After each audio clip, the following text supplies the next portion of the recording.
The Colonial Pipeline Hack. Overview.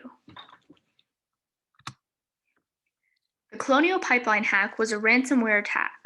A ransomware attack is where malicious software is installed by the hacker or sensitive data is held captive by the hacker. In both instances, the hacker will demand a ransom to remove the software or return the data.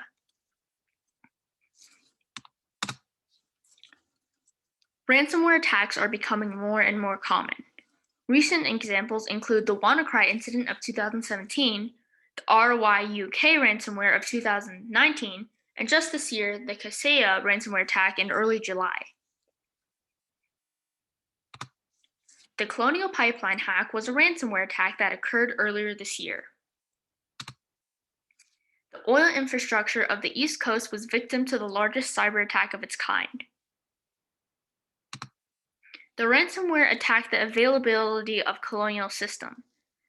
When the availability of a system is attacked, the system's server doesn't function properly. Examples of availability attacks include distributed denial of service attacks or DDoS attacks.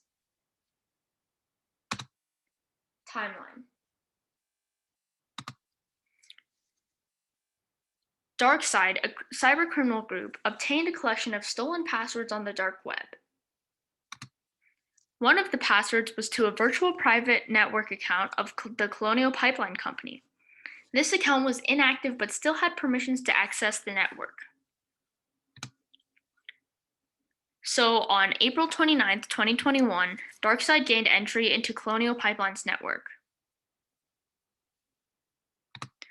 The network breach was followed by the piracy of 100 gigabytes of data. Ransomware was installed. Later, on May 7, 2021, Darkside conducts a cyber attack, which targets the software used to manage the oil pipeline. As mentioned before, this type of attack was an availability attack. Colonial Pipeline shuts down all of its operations to mitigate the damage. Because of this, oil shortages are reported in nearly 15 states. Colonial Pipeline is a major supplier of East Coast fuel. Darkside demanded a ransom of 75 Bitcoin. This is equivalent to $4.4 million. With assistance from the FBI, Colonial Pipeline was able to pay the ransom hours after the attack. Darkside sent Colonial Pipeline software to fix their network. However, the company continued to use its own backups as the software sent by Darkside was very slow.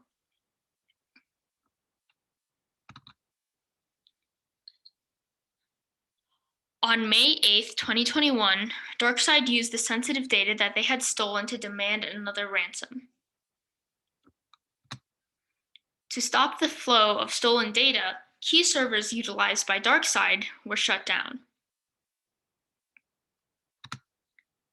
Because the pipelines are still shut down, oil is being transported via trucks. Meanwhile, Colonial Pipeline begins developing a restart plan. On May 9, 2021, a regional emergency declaration is issued for the majority of the East Coast to keep fuel supply lines open. Darkside is suspended.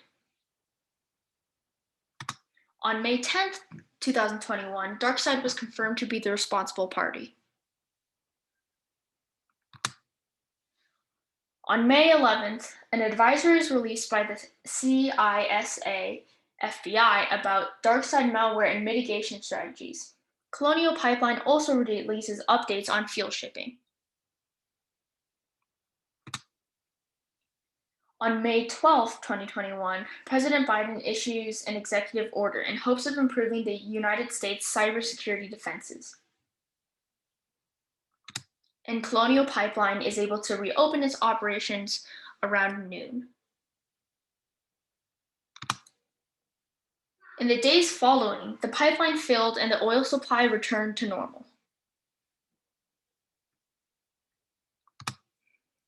Nearly a month after the incident, on June 7, 2021, The FBI used a private key to a Darkside account to recover some of the ransom money,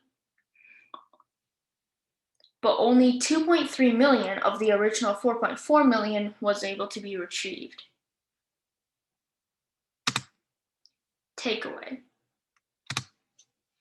more ransomware attacks will undoubtedly happen in the future, so how can we decrease their likelihood and mitigate the damage? Be sure to have a backup plan should your malware shut your system down. Make sure your software is up to date. Invest in cybersecurity measures, regular scanning for viruses, make strong passwords, regular account access, and put up a firewall. Avoid clicking on unknown sources such as links, attachments, and softwares. Avoid disclosing private information and raise employee awareness. Should you be attacked, it is advised that you pay the ransom as a last resort.